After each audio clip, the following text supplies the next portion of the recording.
Back to Miller. Oh my goodness. Herbert, sidearm sling, and it's a touchdown. Tyrese Maxey. Oh, good spin move by Filipowski for the news. Give him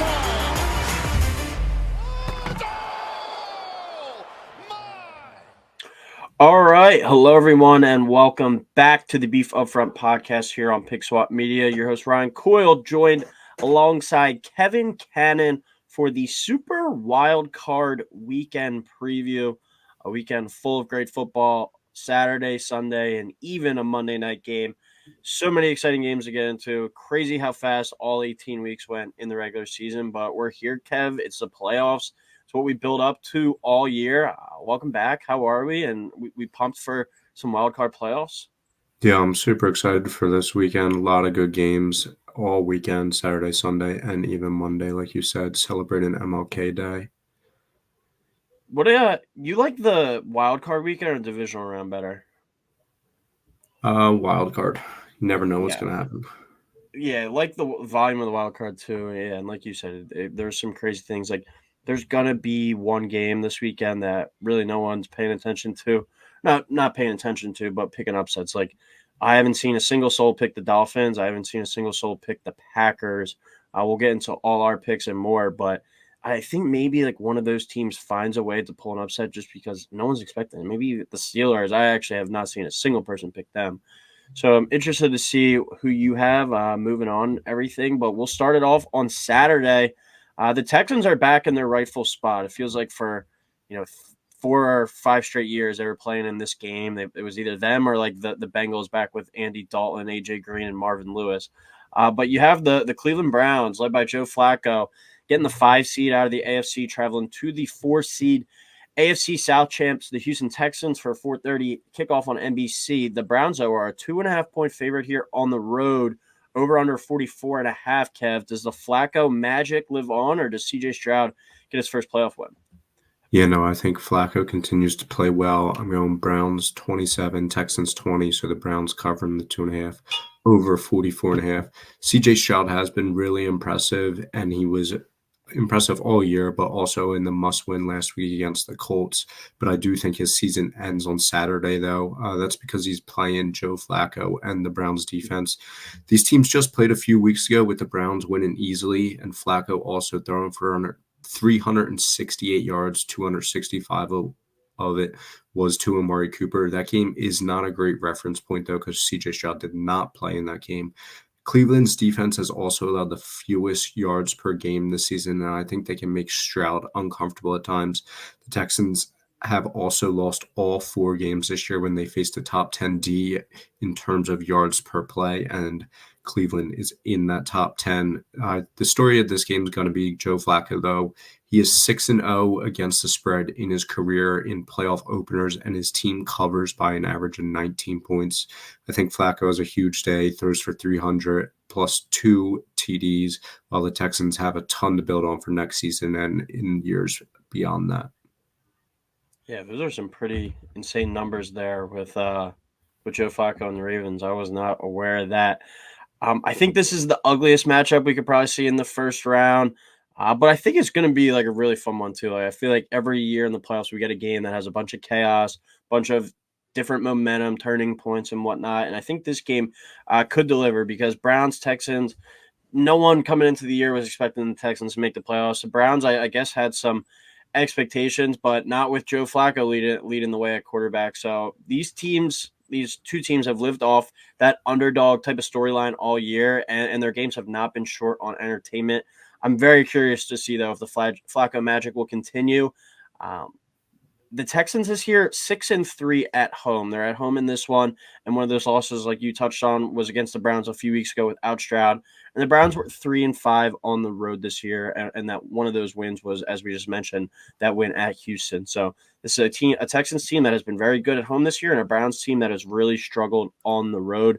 Neither of these teams exactly full of playoff experience. The Browns are a little bit more so, as they just were in it a few years ago, but not that many pieces from that squad. And obviously they have Flacco, but it's been a while since he's played playoff football. I think they kind of just caught lightning in a bottle with him these past few weeks. He's played really well. And I think resting him last week actually might have ruined kind of the momentum that they had. I'm interested to see if he can kind of pick up where he left off. But I think sitting him and not having him play for these 2 weeks, it was going to be kind of detrimental, or excuse me, for that last week, kind of detrimental to his momentum and the way that he'd been playing. I think it's going to show up in this one. I'm going to take the over of 2.5 total turnovers in this game. I think this one's chaotic, where we have like a pick six, a potential strip sack. I think there's a few turnovers in this game. I think Joe Flacco tries to let it loose a little bit too much in this one, and that winds up costing the Browns in this game. I'm going to take the Texans at home here, 27-20. So we'll go Texans plus 2.5 in the over of 44.5. I think this one's going to be a chaotic one, but I do think the Texans are going to move on and get that illustrious first playoff win there for C.J. Stroud and D'Amico Ryans. All right, second game of Saturday now. The 6-seeded Dolphins traveling to Kansas City to play the 3rd-seeded Chiefs. Dolphins out of the wild card there in the AFC East, and the Chiefs winning the AFC West, 8 o'clock on Peacock. Chiefs minus 4.5, over under 44.5, Kev.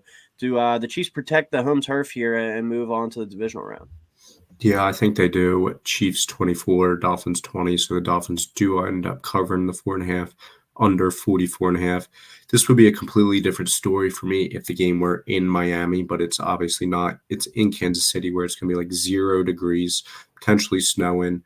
The Chiefs were also able to rest a lot of guys last week, while the Dolphins have a ton of injuries, and they've just been letting things slip away recently towards the end of the season.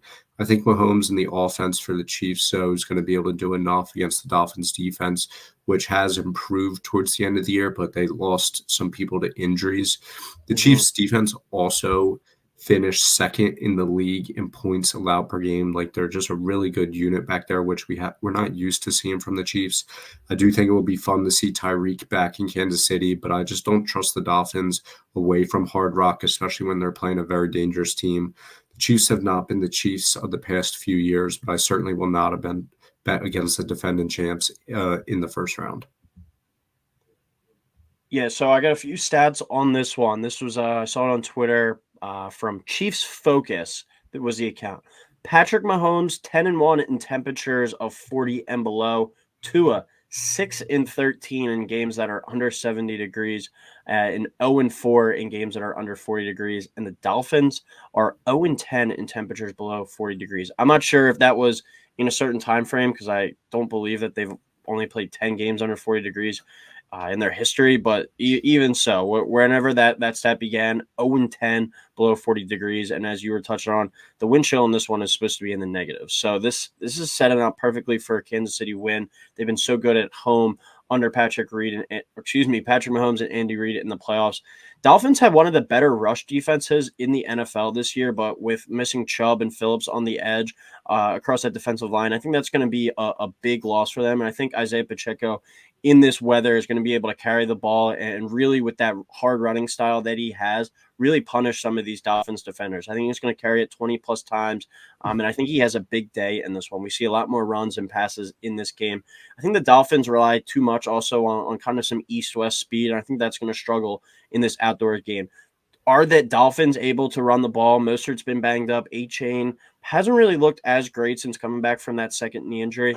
But are the Dolphins able to run the ball and match that physical approach? If so, I think that this can certainly be a game, but we haven't seen that from them really, and especially in an outdoor cold game like this. So I'm not ruling out Patrick Mahomes and Andy Reid and the Chiefs to make a run. They have a very good defense, but I do think they need Travis Kelce to step up and at least be somewhat similar to what he's been over these past few playoffs. I did put a wager in this morning as of Wednesday, plus 1,000 for the Chiefs to win the Super Bowl. I think they can go and knock off Buffalo next weekend for sure if they match up with them. And we haven't seen Lamar win in the AFC yet. So I think that's a pretty good value there at plus 1,000. Put, I think, $10 on it. It pays out a little bit over $200. So not impossible for sure. And it all starts with a win here. I think that they get it done. Everything kind of works in their favor in this matchup. So I'm going to go Chiefs 24, Dolphins 17. So Chiefs minus a 4.5 in the under of 44.5 hit in there. All right, now we transition over to Sunday. probably the game I'm looking forward to the least entertaining one on the schedule. The 7-seeded Steelers in the AFC out of the wild card at the number 2 seed Bills, who won the AFC East last week. 1 o'clock kickoff on CBS. Bills are a 10-point favorite. Over-under is 36.5. I'm going Bills 24, Steelers 17. So the Steelers do end up covering the 10, over 36.5. Buffalo is coming into this fresh off winning the AFC East for the 4th straight year. They may also be the hottest team in football, winning their last 5. 3 of them were against playoff teams in the Chiefs, Cowboys, and Dolphins. And for the Steelers, it's great they made the playoffs here and impressive given their roster, but they'll also be without their heart and soul on defense, TJ Watt. I just don't see it happening. Josh Allen has had an up and down season this year. He's turned the ball over a lot. I think it may come back to bite them later in the playoffs, but not here against the Steelers team. And also Josh Allen, for all this stuff in the regular season, up and down turnovers, he's played extremely well in the playoffs, even though it hasn't always led to wins. But he's got a passer rating of 99.6 with 17 touchdowns and only 4 picks in 8 games. I think the Bills continue their hot streak here. Yeah, the Bills have had, I mean, you could definitely argue the Eagles with the collapse that they've had over these past 6 weeks, but I think the Bills have had the craziest season in the NFL, and they have a ton of pressure on them now. I think that they're in the playoffs. Like when they were sitting there at 6-6, it really looked like things were spiraling out of control. I thought McDermott was for sure gone. I thought you could have seen some major changes on the roster and in the front office there. I think like Josh Allen being just the main piece to keep around. But now that they completely flipped the script. They went from 6-6 to 11-6. They're the number 2 overall seed, and I think anything except an AFC Championship appearance will be considered a failure. And I think we could see some reshuffling. I don't care that they righted the ship. Now that they're in the playoffs, now the pressure is back on them to get it done. And they're facing a shit Steelers team, I think, this week as a double-digit favorite. But since October of 2022. The Bills are 0-9 against the spread as a double-digit favorite. So look for the Steelers to cover in this one. Mike Tomlin has always been a very good coach in terms of covering the spread as an underdog. And this game is supposed to have some really bad weather too, some pretty crazy winds. I think this one is where a game where the Bills win, but the Steelers are able to, in the elements, kind of keep it ugly enough to stay within the game, but it's never really in doubt. I'm going to have the Bills win in the least exciting game of the weekend, 20-13. So we're going to go Steelers plus 10 and the under of 36.5. And that would most likely set up a Bills Chiefs rematch next week in the playoffs, which we've seen in the past have been nothing short of exceptional. So if that's the case, I'll be very excited for that. All right, the afternoon window game on Sunday, the number 7 seed Packers coming out of the wild card, traveling to Dallas to play the number 2 seed Cowboys. NFC East champs, 4:30 kick on Fox. Cowboys 7.5-point favorite here at home. Over under is 50.5. Will the Cowboys defend the home turf here, Kev? Yeah, the game's in Dallas. The Cowboys don't lose there. They also don't just win there. They kill other teams when they travel to Arlington.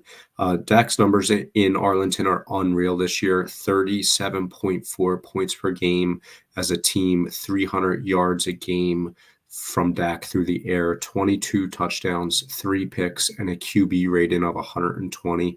The Cowboys will be also going up against an average defense at best. I think Jordan Love has shown he can be the Packers' long-term answer, but the Packers offense just isn't going to be able to keep up with the Cowboys here, and the Cowboys defense is also very good and can make things difficult for Love. Dallas advances pretty easily. I got them winning 34 to the Packers 17, so the Cowboys minus 7.5 over 50.5. Yeah, I'm kind of on the same page here with you with the Cowboys and just how good that they've been at home this year. My favorite play from a betting perspective in this Cowboys-Packers game is the Cowboys team total of over 30.5. I took it today at minus 110. The Cowboys have went over that number 9 times this season, and in 6 of their 8 home games.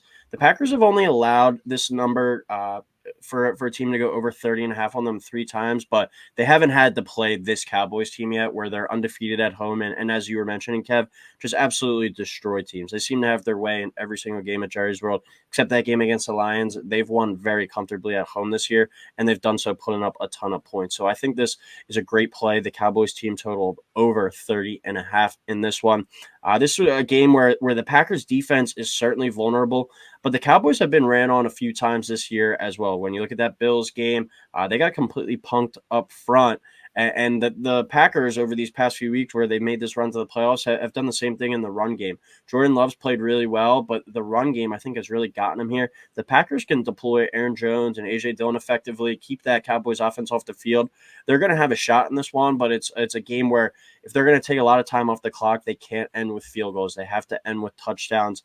It would be very Cowboys to go undefeated at home this season and then drop their home playoff game, but this team has just been too good in this building, and until they get out of it, I think you have to continue to take the Cowboys. So I'm going to go with the Cowboys to dominate in this one, cover the spread, win it 35-24. So Cowboys minus 7.5 in the over a 50.5 hit in there. All right, final game on Sunday. This is the one I'm actually looking forward to the most.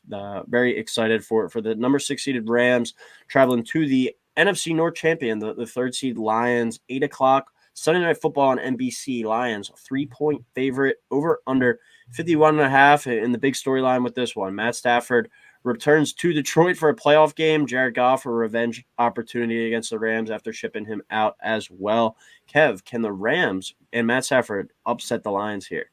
I'm going, yeah. I think they win a pretty close one, 30-27. The obvious storyline in this game is Stafford returning to Detroit and Goff going against the team that decided they could do better with Stafford. The trade will go down as one of the few true win-win trades in NFL history. Both franchises for the better. The Lions rebuilding with Goff, and then obviously Stafford winning the Super Bowl. This game is the one I struggle with the most because I think it's going to be close and a great game that comes down to the end. Both teams come in with high-powered offenses, and Stafford can still throw the ball as good as anyone. And with Kupp and Nakua on the outside there, they can match anyone score for score. The Lions have their own arsenal of weapons, though, too, and Goff has been playing really well in Brian Johnson's offense. I'm going to pick the Rams here, though, because in this one, with their defense, I just trust them a little bit more than the Lions defense. They're not elite, but they are better than the Lions. And Aaron Donald on that defensive line, he can still wreck any game. And I think they have a lot of young guys playing well in the back end too. So I'm going Rams upsetting Lions in Detroit. Yeah, Kev, I'm there with you. I am saying this right now. I'm flat out expecting the Lions to come out in this home game and just piss down their leg and fold under all this pressure at home. And I think Dan Campbell, in his over-aggressive nature, is going to make a big mistake at a key spot. And I think the Rams and Sean McVay are able to take the pressure and really just apply it to them and win this game outright, not even just worrying about covering the spread. I think the Rams go to Detroit and win this game. All the pressure in the world, I think, is on the Lions, and they lack the guys up and down that roster with playoff experience. I mean, I know Jared Goff has been there into the Super Bowl, but outside of that, this is a really young roster that hasn't been there before. And I think I can already see the narrative all next week heading into the divisional round where it's the same old Lions. Is Jared Goff the guy long-term in Detroit? If they go out there and win this game as a home favorite, I think they can shed that and they can really cement Jared Goff as their franchise quarterback going forward. But if not, there's going to be major question marks because everyone's around there is going to say Jared Goff can't get you over the top. So I think he has a ton of pressure on him in this one, and especially with Matthew Stafford coming to town as well. There's a lot of storylines as we talked about in this matchup, but so much pressure on Jared Goff in the Lions in this one because they're not the plucky upstart team anymore. They're a division champ, double-digit win team. They're expected to win this game. So the Rams, on the other hand, they come into this one playing with house money. Like, I don't think many people expected the Rams to even be a playoff team this year.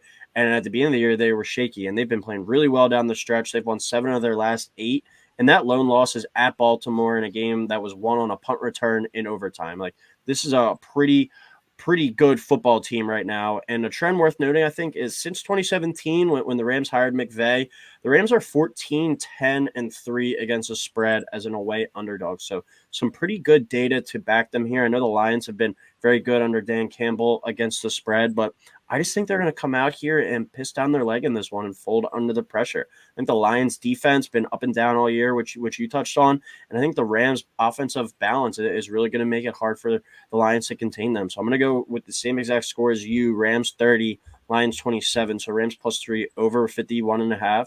And I think because we both had the same projected score, I'm going to have to do an exact score bet for that game. All right, so we're going into the Monday night game, as we know, with the Eagles. You have the Browns winning, and you have the Rams. So you have two upsets.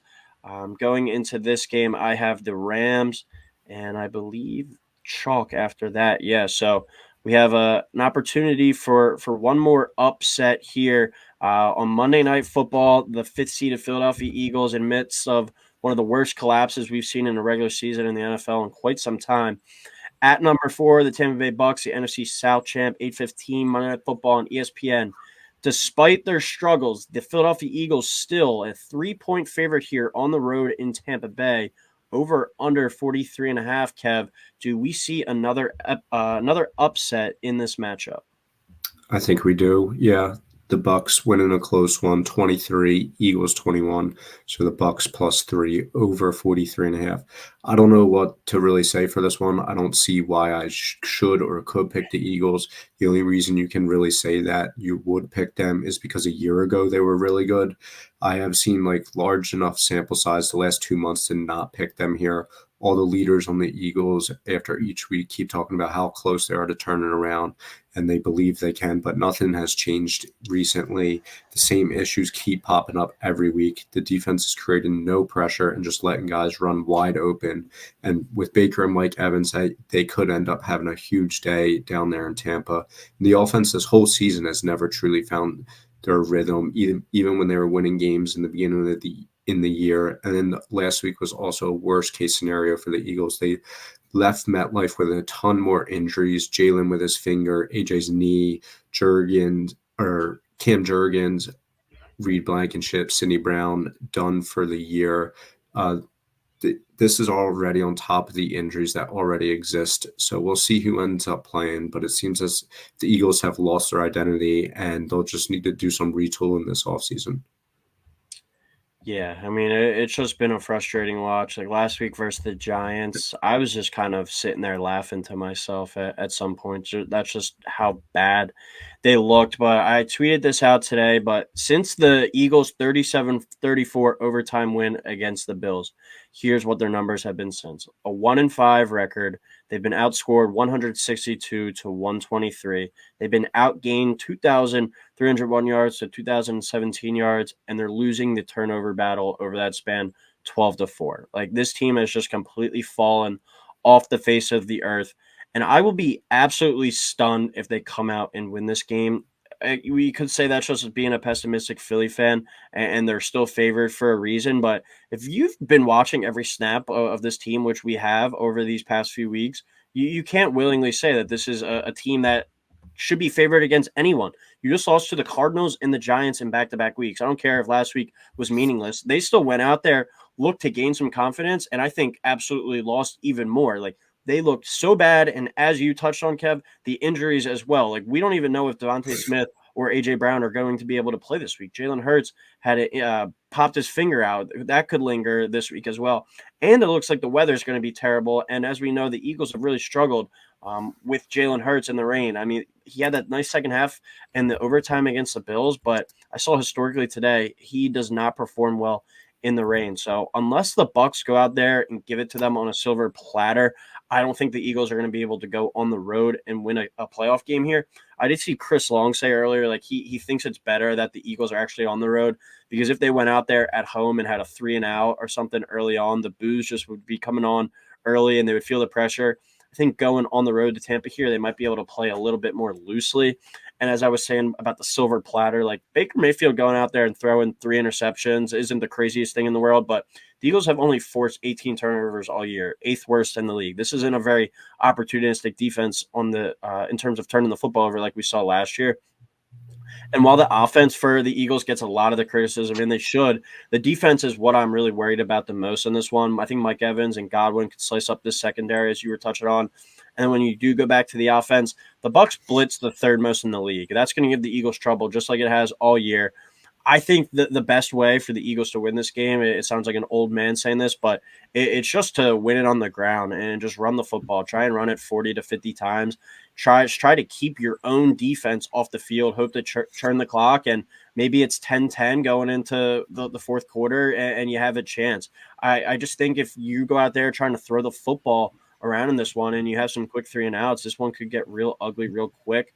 The Bucs do have a very strong run defense, though, only giving up 95 yards a game. That's fifth best in the league, so hard to run on them. But the Eagles did run it earlier in the year for 40 times for 201 yards and a touchdown the first time these two teams met up. So the blueprint's there, but I just don't think the execution's going to be. I'm going to take the Bucs to win it outright, and I'm also taking their team total of over 21.5 at plus 100, and I think they move on to face the Cowboys. And the Eagles have some real questions to answer whether Nick Sirianni will be the head coach next year, but a historic collapse, and I think it ends on Monday night against Tampa Bay.